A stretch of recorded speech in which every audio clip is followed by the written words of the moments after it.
First off, we got Paige. I want to welcome her to the call. She's going to teach us how to do loans because we don't know anything about them. I don't know nothing about loans. Don't know anything about this appraisal gap stuff either. Okay, Paige, thank you for being here. Take it away. Well, thank you so much for having me. What an honor. And I'm just here to help you guys close more houses and find some creative solutions to the problems that you are experiencing today. And one of those big ones I know is appraisals coming in below contract prices. Am I correct on that?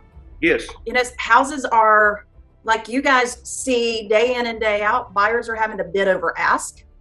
And sometimes the houses appraise, sometimes they don't. Like Bonnie, y'all were talking with Bonnie just a minute ago, getting an appraiser in can be a little bit of a challenge. And part of it is, I think there's been some appraisers that have left the business. From some of the things that I've heard from our appraisal management company is, you know, they're busy doing refinances. They are picking and choosing which houses that they want to go do. They're not getting outside their little territory. They're getting pickier and pickier now because of gas prices. And so getting an appraisal in a timely manner can be a little bit of a challenge. But, and you know, that's kind of outside what we can control. And one of my favorite sayings is control the controllables.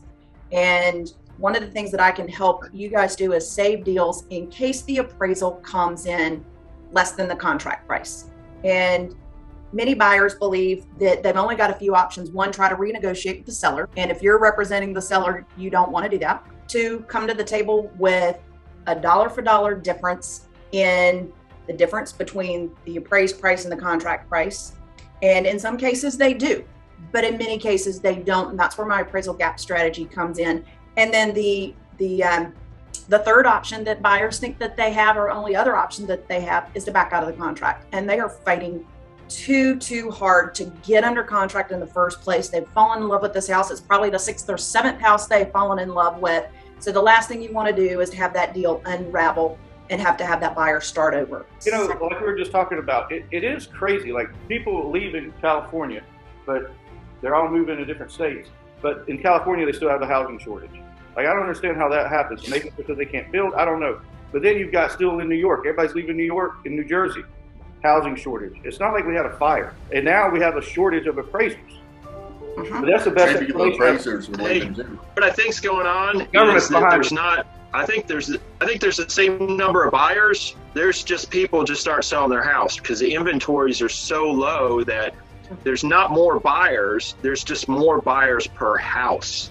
And so that's driving up prices. And that's why in California, for example, even though people are moving out, a lot of people are not selling their house there either. So housing prices are going up there too. So I think that's what's happening. It's a supply problem. The supply is not meeting the demand. The new builders aren't coming out and filling out the houses either. So there's no new supply coming into the market. So I think that's what's happening.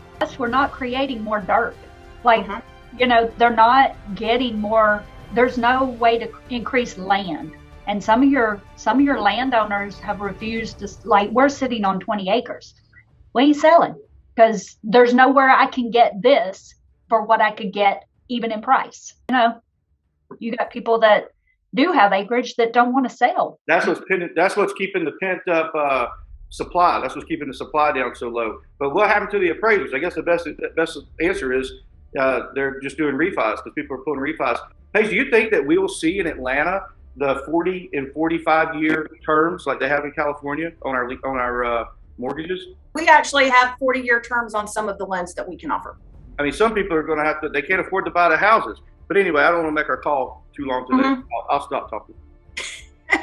That's okay. Eric, you are actually very observant, and I think y'all are onto something. Let's talk statistics just for a second and what's going on nationwide. So I work for Movement Mortgage. We operate in all 50 states. Personally, I'm licensed in North Carolina, Georgia, and Florida.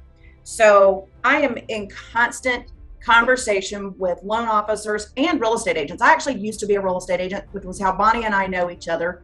I sold there in the Atlanta market, started selling in 1994. So it's only been in the last couple of years when I moved up to our North Carolina home that I got into mortgages rather than restarting my real estate career in a brand new state. So I'm looking at what's going on in the market through the lens of, one, this feels an awful lot like what was going on in 2008 when I was selling. My husband was a contractor and we had kids at home. So I'm kind of looking at it through that lens going, do we have a similar setup that's going on? Short answer is no. There's only one thing that's similar, and that's the price of homes going up very, very quickly like we saw then. That's a whole different conversation. But I'm also looking at it from what's going on around the country. Real estate is local. Your inventory is local, but you can take a look at it from a more global standpoint or more national standpoint, kind of get a glimpse of what's going on in kind of the movement. California is one of those areas that you can always look at what's going on in California. Florida's another one as a forerunner of what's going to hit the rest of the country. But it truly is a supply problem. The last stat that I heard was January numbers. There was less than 900,000 homes currently for sale across the country, with more than 12 to 13 million new home formations. And that is buyers entering the market, whether that is a first-time home buyer or like where if you've got a divorce situation where you've had two people sharing a home and now it's going to be one of those persons is going to be moving out and need a second home. So out of those 12 to 13 million homes, what is not counted in that number, people that are moving up, people that have one home that they're selling and they're buying another home because they're not taking a home from the inventory. They may be buying at a different price range, but they're giving back a home. So those buyers are not counted in those numbers. So there is definitely a demand, a higher demand than what we have in supply. But when you look at some of the stats for how many homes are sold, Eric, you are exactly right.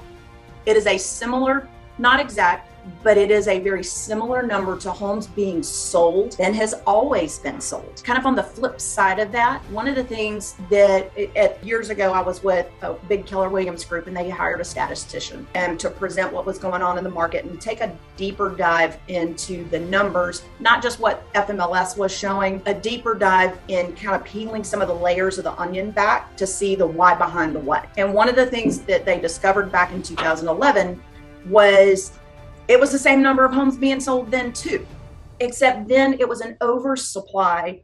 It wasn't that the demand was drastically different. It was slightly different, but there was the same number of homes, and it was a graph that they put together that you could see. They called it the American Idol slide, and it showed, you had all these sellers that thought they could sell and that weren't successful, but you had this bottom bar that showed the consistency of the homes that were selling, the buyers and sellers that were successful through the course of time. And it surprisingly didn't change a whole lot.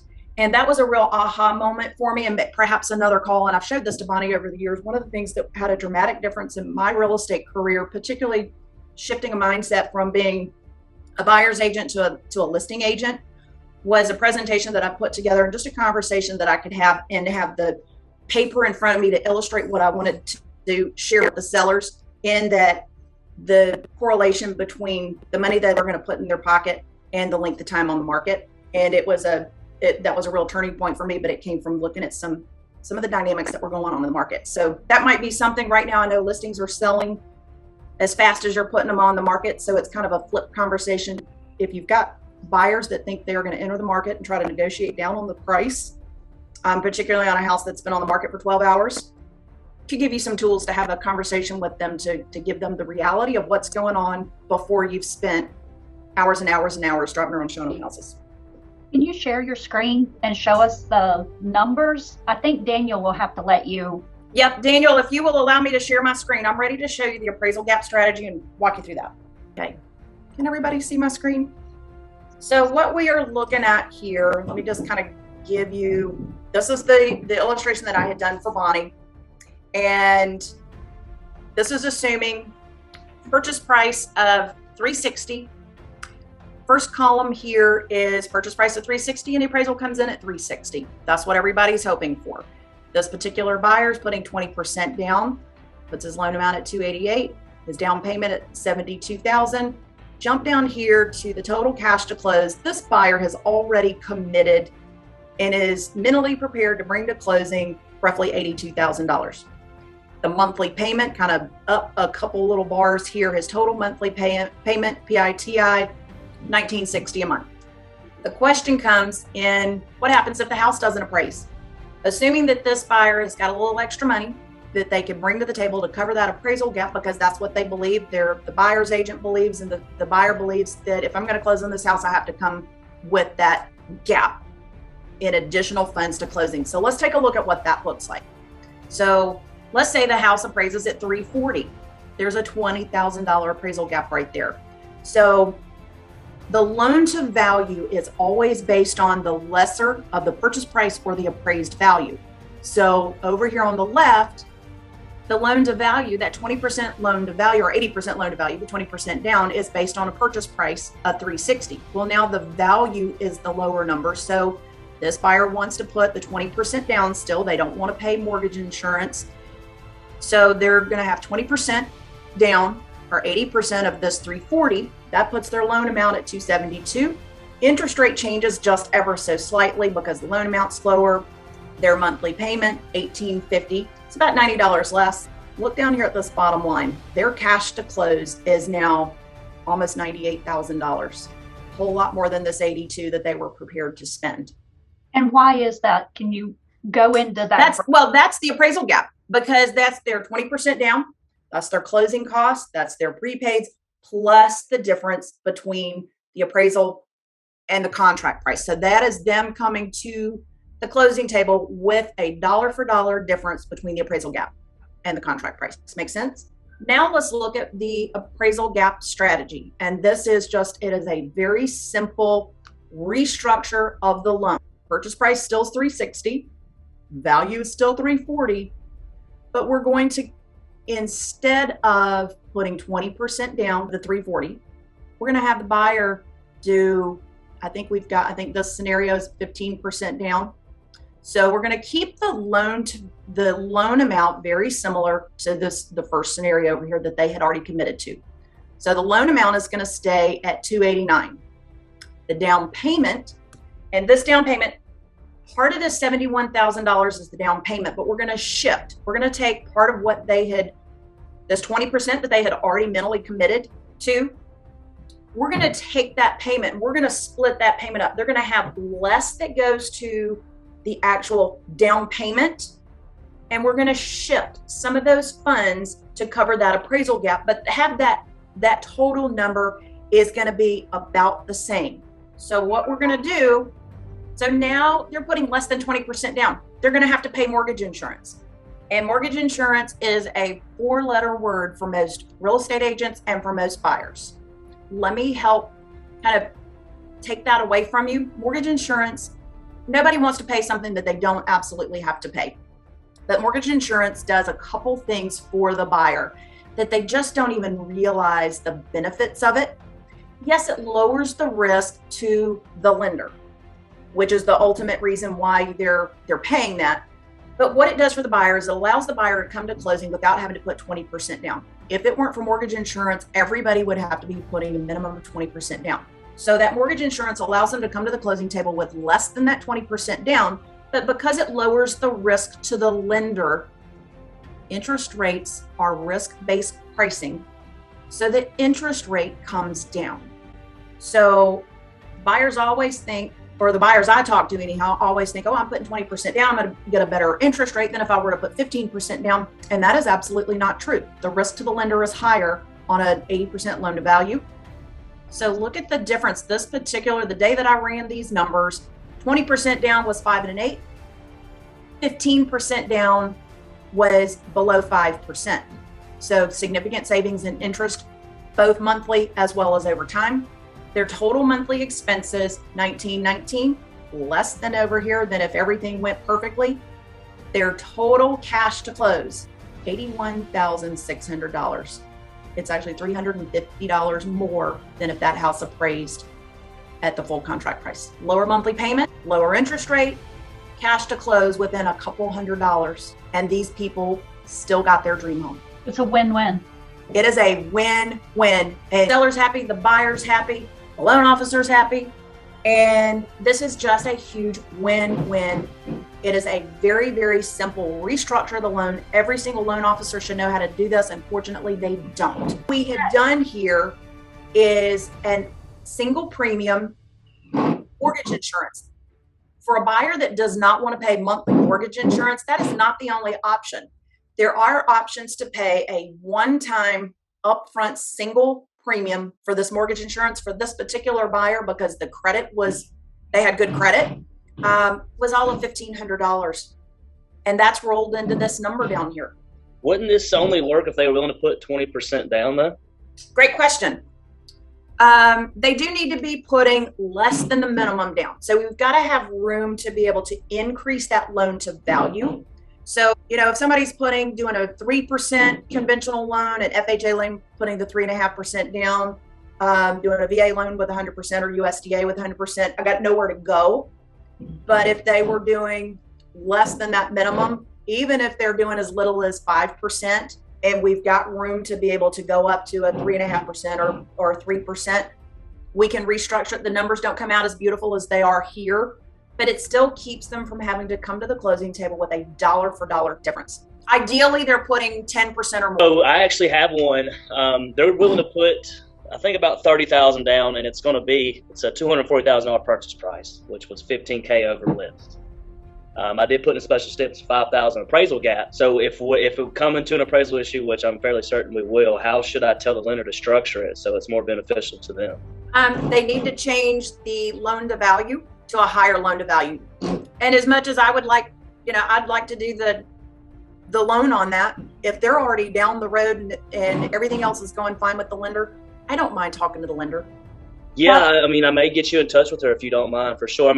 We're already past due diligence inspections and all that, so it's and I learned this from some other lenders. I'm in some fantastic groups, and I learned the strategy from some other lenders. So, I'm a big believer in giving back.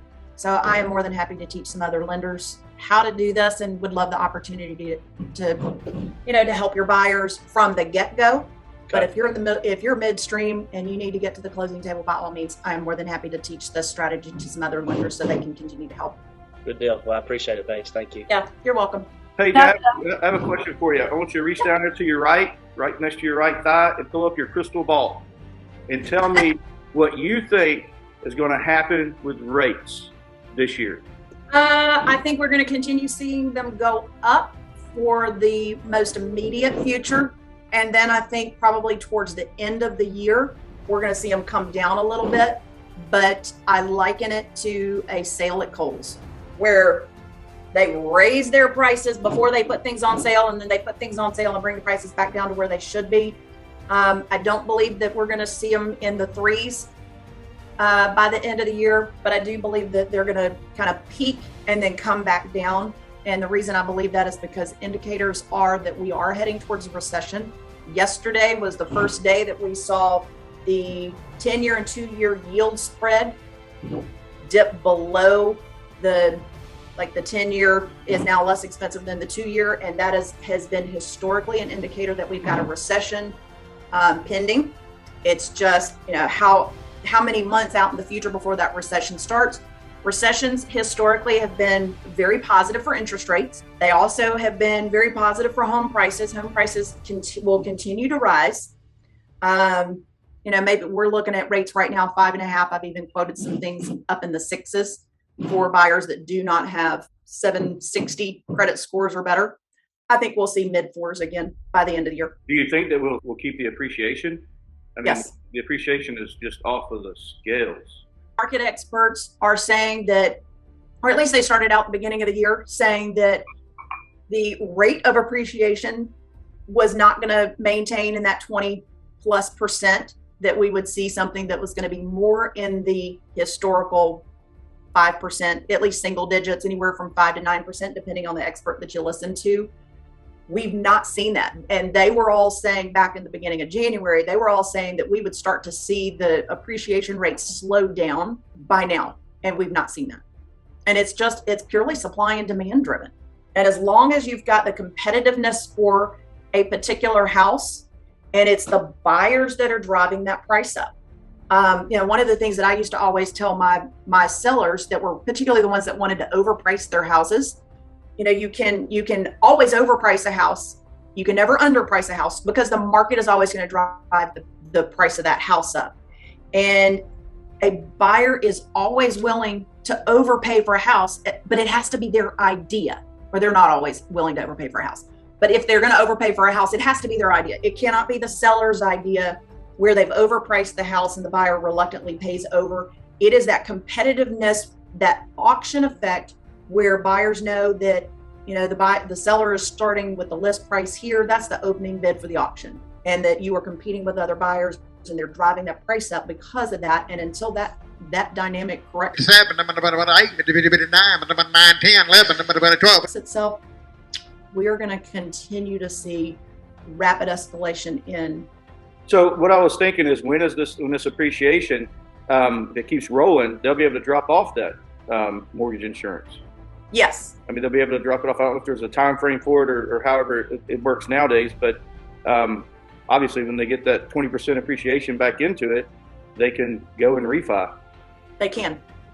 And one of the beauties of like the strategy that I've just showed you, let me take the screen, is they're paying a one-time premium. So they're not paying that monthly, so there's nothing to drop. As long as they're in the house for 3 years is about the break even.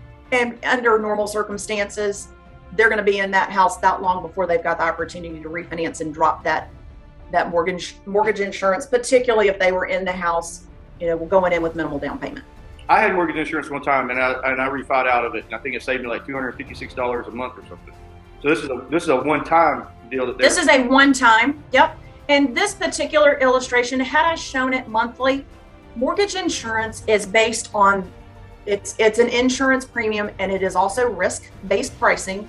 And it's based on the loan to value, it's based on the buyer's credit score, and the type of loan. This particular instance, had they been paying it monthly, it was going to be like $40 a month. Gotcha. So it's not always an astronomical number. You know, if they were putting 3% down, that number is going to be a whole lot higher. If they were doing an FHA loan, that number is going to be a whole lot higher. If they had lousy credit, even if they were putting 15% down, that can also affect, when I say lousy credit, anything, you know, if it's the lower the credit score, the higher the risk, the higher the mortgage insurance. I appreciate it. This is good. I'm glad I recorded it so I can use it and share it with other people when they ask me these questions about other agents, because I only invited like 10 agents to this call today. Yeah. That way I can get all of them to see the video I put on YouTube or something. Well, I know you had said everybody come with questions. I want to make sure that I've got the questions answered with whatever amount of time we have. If we're done, if we're out of time, that's fine. Y'all forward me your questions, and I'm more than happy to have a conversation with you one-on-one. Oh, wanted to mention to you too, this particular strategy is fantastic for those buyers that you ever taken somebody out and go, what do the homes in that next price bracket look like? Or was that just my buyers that I used to work with? Yeah. Where they're always wanting to look at something a little more expensive. We always want something that's more expensive than we can afford. I mean, that's human nature.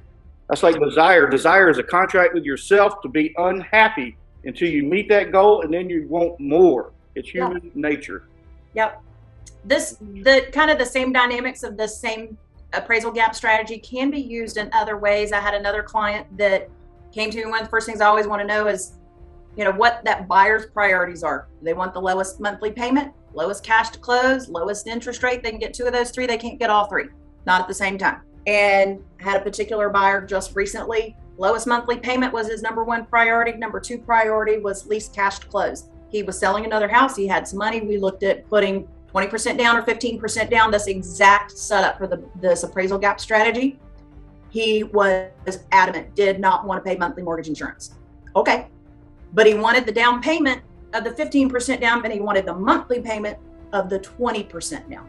And he's like, he was real sassy and was like, so how can you make that work for me? I went, let me show you. What is the 5 fingers? Say to the face. What? Slap. And I already had the strategy put together and showed him. And it was like one of these mic drop kind of moments, because what I showed him was like, okay, here's your 15% down. Let's add another $5,000 to that. Still saved him about $15,000. Got his monthly payment within $18 of putting 20% down. Exactly the same sort of structure as what we did with the appraisal gap. His house appraised, so we didn't need to utilize it from appraisal gap standpoint. But he was like, how'd you just do that? How come the other lenders that I'm talking to have not even mentioned the strategy? All they've done is show me the 15% or the 20%. Like, you told me what your goal was, and that was to have the lowest monthly payment, not pay mortgage insurance. He was more than happy to pay his $1,500 or $1,200, whatever it ended up being. He was more than happy to pay a one-time premium because he was going to be in this house. This was going to be their forever house. You throat punched him. You throat punched him. Yeah. Got it done. Yeah. And you know, he was thrilled, absolutely thrilled. So, you know, I've got lots of tricks up my sleeves, and my end goal is to help bring a creative solution to you and your clients so that you can sell and close more houses. You're working too hard for your money today. I heard that. Thank you. Anybody else have any questions? I want to end this now. For 4 minutes past, I try to keep us on our task here. But that's phenomenal, great information, and you're going to help a lot of people. We'll get you some stuff. We'll get you some deals thrown over your way for the info too. I would love to help. I don't work with that many buyers, but you can have the next one. That's all right. Your sellers are going somewhere, right? I can tell you where they're going. Page. I can tell you where they're going. I'm just kidding. All right. Thank you. Thanks, guys. You're welcome. Thank you so much for having me on. Look forward to getting to talk with and work with the rest of you. Hey, we're going to do some more of the stuff that you hit on. We'll do some more over the next weeks. Appreciate it. That sounds fantastic. All right. Thank you. I'll be sharing insightful and informative videos on stress-free retirement, being your own bank, setting up college funds, understanding Social Security, wills, probate, trust, and how the Fed Reserve rate hikes affect your mortgage rates, and always real estate solutions. I'm your go-to expert in real property. Look for my YouTube channel, living in Canton, Georgia, where it is sunny as can be right now. If you find value here, please like and share so others might as well. Remember, I'm not a videographer, not a video editor. I just want to share the most important info with you guys. Each video has a full version of around half hour or so, but there are multiple shorts of only 5 minutes or less as well. My name, Daniel Klopfelter. My area of specialty is real estate and asset protection for more than 25 years. So why am I exhorting you to view financial-based videos on a real estate channel? Good question. I believe that we all do better when we know better, which is why I'm here to expose you to a team of experts who know the topics that matter most. All of these topics work in unison. Full disclosure, I receive nothing for doing these videos other than the satisfaction of adding value to you. So smash that like button already. What are you waiting for? Share this so other people can see it. Y'all have a great day.